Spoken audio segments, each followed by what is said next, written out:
soo dhawaada walaalayaalow meel kastoo joogtaan magacaygu waxaa weeye Faiza sida aragtiin igu wici kartaan. maanta waxaan doonayaa inaan la qaybsado wax muhiim ah oo aniga aan u malaynayo in ay caawisay. waxaan rajeynayaa idinkana inaa idin caawin doonto. waxa weeye qof kasta oo bini aadan ah wuxuu u baahan yahay in uu accept gareeyo inuu noloshiisa exception sameeyo. exception waxa qofka inuu siduu yahay isku qaato. haddii aad tahay high class, haddaad tahay low class, haddaad tahay qof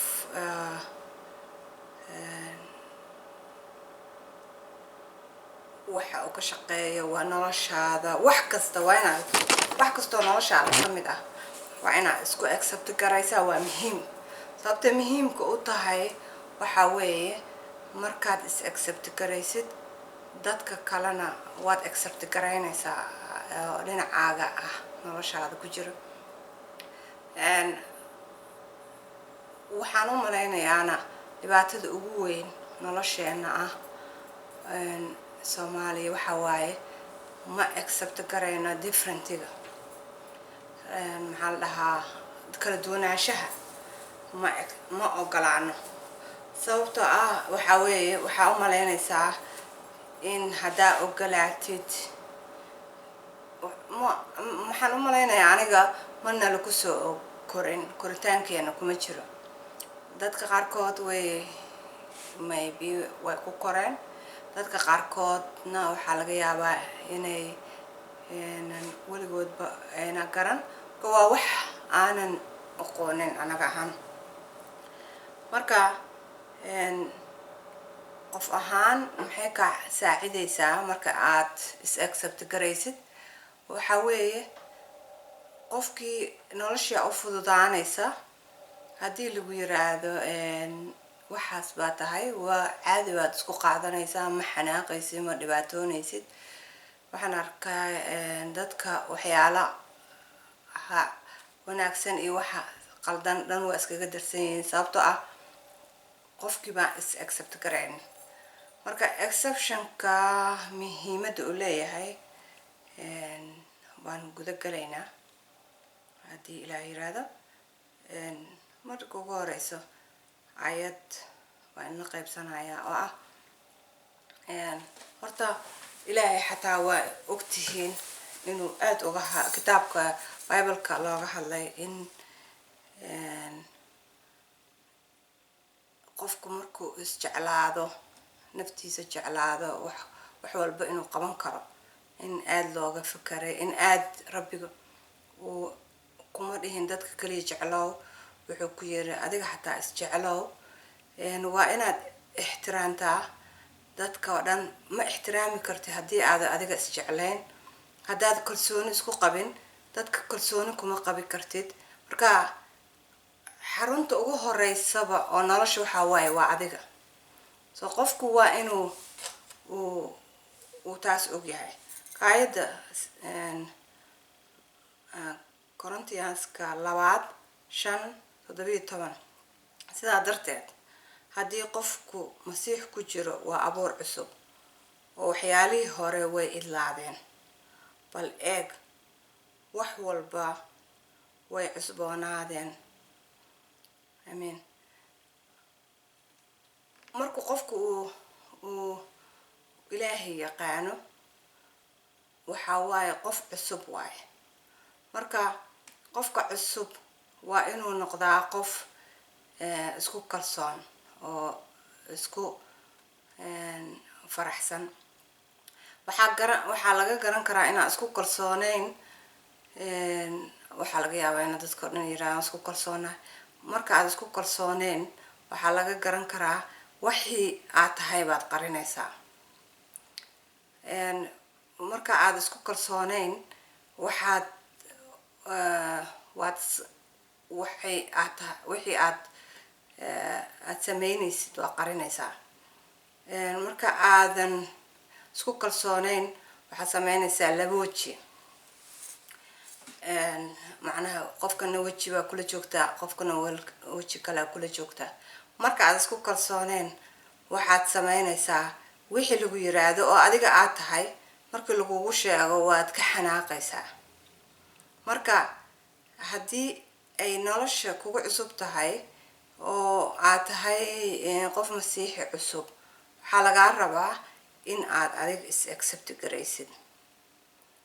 sidaa isku accept garaynaysid waxay tahay, horta waa inaad ku kalsoon tahay qofka aad tahay, masiixiyadaada waa inaad ku kalsoon tahay. haddaad jiirada ku sheegtid oo tiraahdo anigu waan ku kalsoona masiixnimadayda, oo haddana suuqa markaa maraysid aad isqarinaysid, haddii aad ilmahaaga ka dhuumanaysid, haddii aad hooyadaa been u sheegaysid, haddii aad ninkaaga been u sheegaysid, haddii aad naagtaada been u sheegaysid, ma waxay kula tahay inaad ku kalsoon tahay?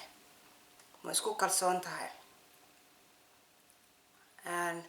midda labaad waxa weeye, bacdima waxaan hadday kugu cusub tahay aada ku dhalanin masiixiyadda, waxaa laga yaabaa in laguma dhasho, qofku mar unbuu qaadanayaa. marka aad qaadatid waxaa lagaa rabaa qalbigaaga iyo noloshaada inaad runta u sheegtid oo ilaahay weydiisatid oo caawinaad ku weydiisatid. haddii kale waxaad tahay qof aan xaggana jirin xaggana jirin. keliya masiixiyadda keliya ma ahan, noloshaada oo dhan waa inaa qof isku kalsoon aad tahay. haddii aad isku kalsooneen, ani ahaan naag anoo ah, ma faraxsanaanayo, ninkayga ma farxad gelinayo, noloshayda ma farxad gelinayo, faamilkayga ma farxad gelinayo. marka kalsoonida waa wax aan u baahannahay. kalsoonidana waxay ka timaadaa inaad ma aragtay runta sheegtid. kalsoonidu waxay ka timaadaa inaad ku faraxsan tahay waxa aad tahay. kalsoonidu waxay ka timaadaa waxa aad tahay inaad og tahay. kalsoonidu waxay ka timaadaa daacadnimo, waxay ka timaadaa aqoon. kalsoonidu waxay ka timaadaa ixtiraam, waxay ka timaadaa inaad ma aragtay ilaaha laftigiisa aad aaminsan tahay, aad ixtiraamaysa. sababtoo dadku waad ixtiraamaysaa, sideebaad ilaahaaga u ixtiraami weysa. iyo dee maxaa la dhahaa, communitygaaga xataa waa inaad ixtiraamtaa. dadku inkastoo ay jecel yihiin inay beenta isku sheegaan oo caqligaygan ku soconaya isdhahaan, laakiin runtii noloshaada ayay damage garaynaysaa. sababtoo qofku hadduu muddo badan uu ku noolaado kalsooni la-aan, waxay noqonaysaa qof aanan noolayn. runtii ka xumahay inay situation inay jiraan waa dhici kartaa, laakiin waxaan ka hadlayaa waxa basicka u yahay oo runta ah. ilaahay wuxuu yiri runtaa ku xoreynaysa, kalsoonina isku qab.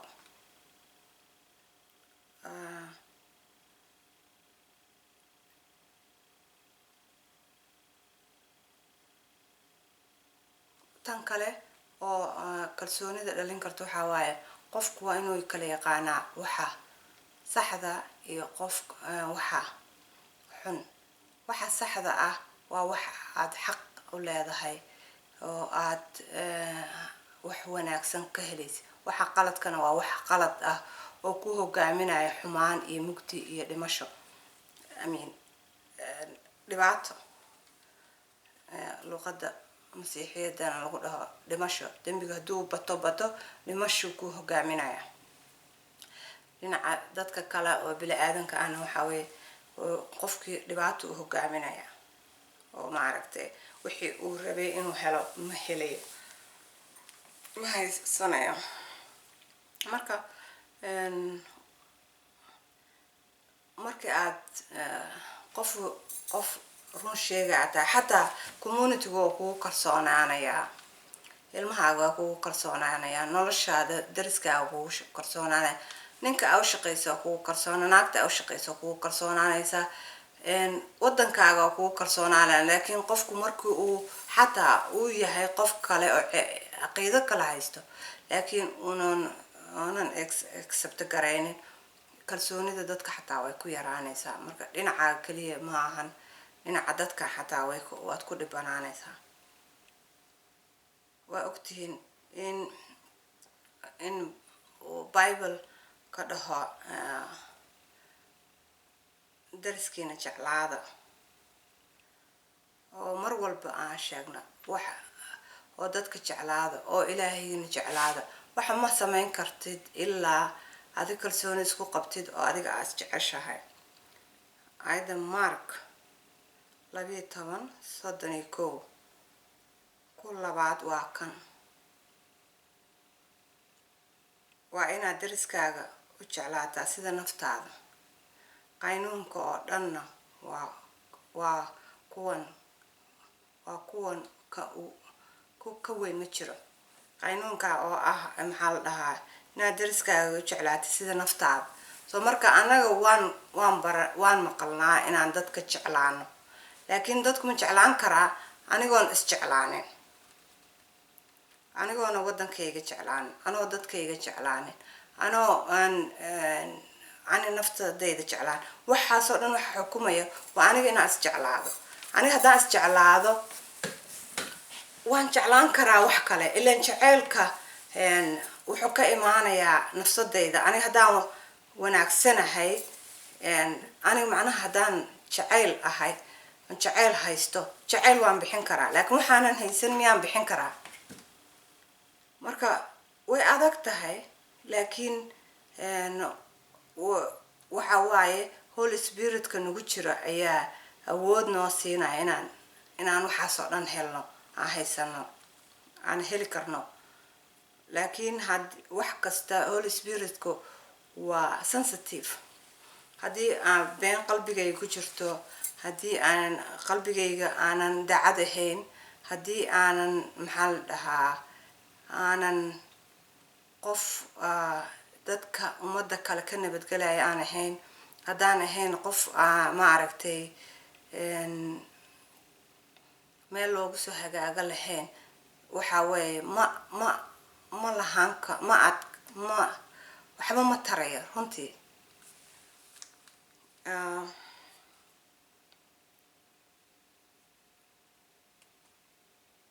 waa inaan isjeclaanaa sida aad dadka anaga waan isjeclaanaa si aan dadka u jeclaano.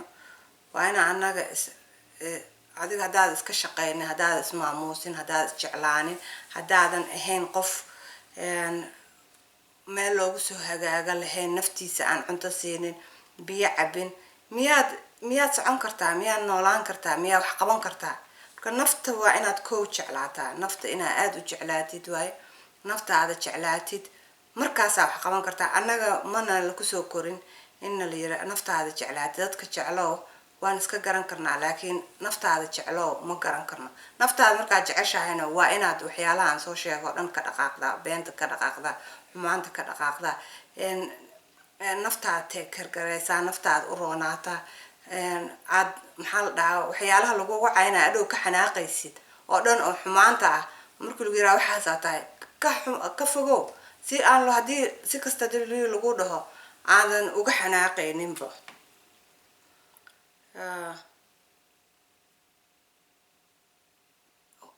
waa inaad jeclaataa aabaha sida aabooyinka oo kale, waa inaad jeclaataa hooyada sida hooyooyinka oo dhan, waa inaad jeclaataa madaxweynahaaga sida madaxweynayaasha dunida oo dhan, waa inaad jeclaataa dhulkaaga sida dhulka dunida oo dhan, waa inaad jeclaataa ilmaha sida ilmahaaga oo kale, waa inaad jeclaataa wax kasta. lacag haddaad jeclaatid sida dadka kaleba waa inaad ka fikirtaa wax kasta waxaad u jeclaanaysaa siday yihiin oo natural way oo fiican, laakiin uma jeclaanaysid xumaan inaad mid jeclaati midna xumayd. qof kasta oo mid xumeeya oo caaya ama wax xun sameeya qasab marka ugu dambeysa naftiisa uu xumeynaya. marka qofku waa inuu qofku wax xumeeya oo qof ama wax ka sheega qasab negative ku jiro maalinta dambe negativekaas adigu ku imaanaya. so negativeka waa la encourage gareyn karaa negativeka laakiin qofka khasaaro buu keenayaa. inaad wax dadku waa encourage gareyn kartaa, waad wax xun waad sheegi kartaa si wanaagsan oo akhlaaq leh ku jirto, laakiin ma ahaanaysid inaad dadka aad ku xumaysid because adiga aad jeclayn inaad ku xumaysid ma ahan. meesha Soomaalidu waxay tiraahdaa mid ka qaad mid baa uga tagtay. marka wax waad diidi kartaa, wax waad daliili kartaa, wax waad kasoo horjeesan kartaa, laakiin waxa aad kasoo horjeesanaysid ma ahan inaad adiga xumaysid ma ahan. waad nici kartaa, waad kaga tagi kartaa, waad ka dhaqaaqi kartaa. macnaheedu ma ahan waxa aad kasoo horjeesanaysid in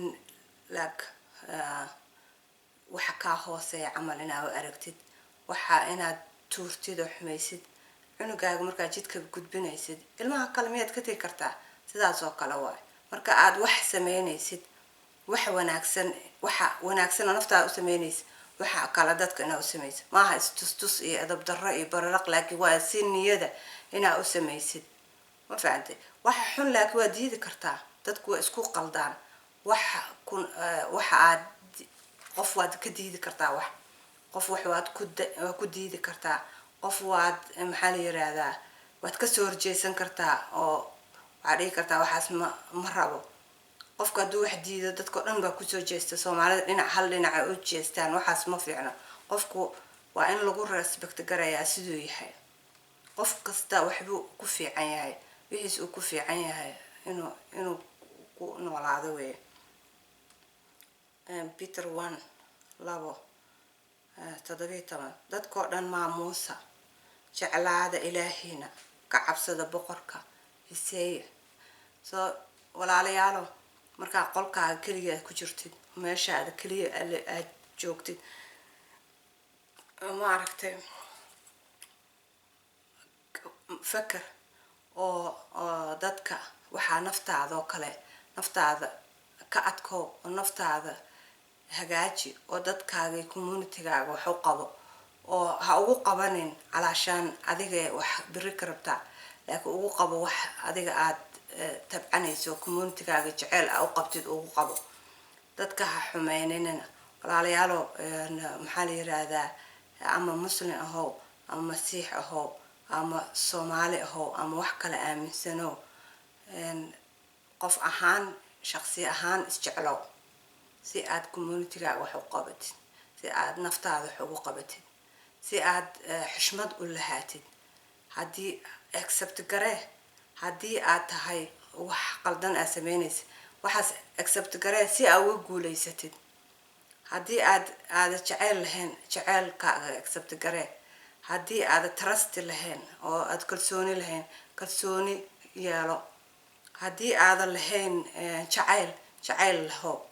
haddii aadan ha ku noolaan lawajiilnimo, ixtiraam communitygaagana wax u qabo haddaad wax u qaban kartid. haddaad wax u qaban karinna naftaada wax u qabo. ka bilow naftaada inaad wax ku qabatid.